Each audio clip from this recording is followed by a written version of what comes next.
Now let's take a look at one of the areas where we are least effective that I think is of interest to all of you, and that is mentally disengaging at the end of the day. All right? I'll give you 2 minutes with your partner, and then I'm going to stop you at 2 minutes and then ask you to come up with one good idea as to what can you do to mentally disengage at the end of the day. All right? I'll give you 2 minutes.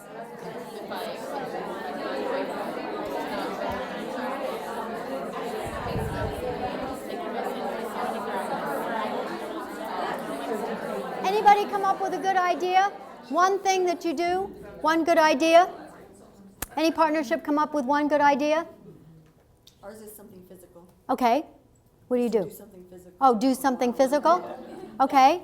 To mentally disengage. Anybody else? I think we decided that me time is a time where it's not about kids or it's not about work or family. There's really some me time where you need to breathe and you need to forget about. All right. Did all of you hear that? It's me time. Time for me to breathe. It's staying away from the kids, the housework, and everything. It's just me time. It's something that helps you to mentally disengage. Well, let me share with you. Anyone else have a quick idea? And then I'll share with you what I learned. Oh, you got one? Oh, good. Go ahead. Oh, I did. She said I call family member just to think about something else other than work and kind of connect back to her work. Good. Now, is it effective for you to call someone else? Yeah, until I go home and check my email. Okay. Well, let me show you something interesting. There is a woman who was in public relations, and she really wanted to advance in her career. And so she, you need that for background information. I was coaching her, and she said, Deb, you know what? I just can't stand, I want to go home. I work such long hours, and when I get home, I want to make sure I just turn off work. Now, I don't know if many of you had that as your goal, but you really want to think about, are you really setting yourself up for failure? Because here she is, she loves what she does, she wants to advance, and so I said, well, her name was Priscilla, and I said, well, Priscilla, let me get you to think about this for a minute. I said, what happens if you're in the shower and a great idea comes up? Have you now blown your goal?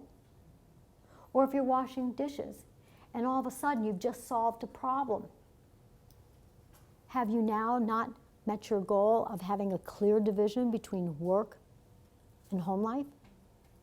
I said, is the goal what you're really looking for is to be able to turn work on when you want to and turn it off when you want to?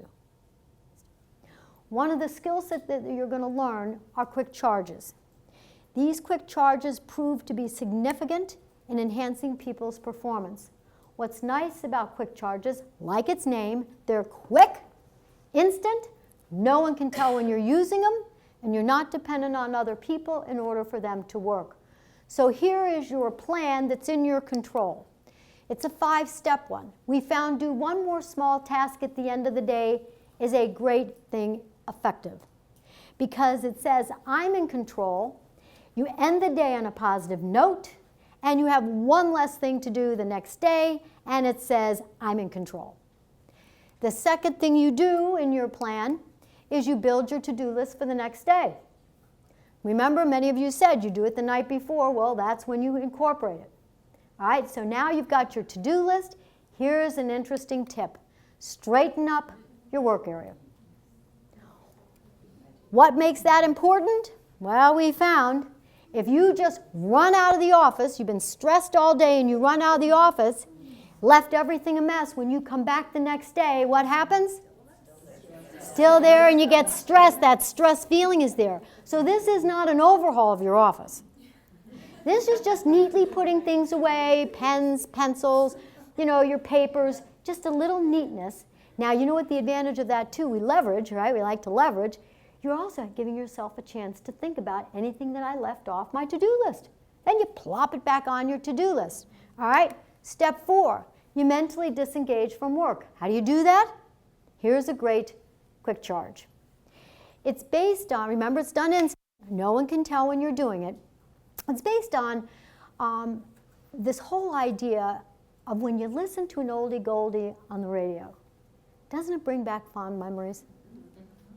You see, that song is an anchor for something else. So you want to create your own anchors that symbolize the end of your working day.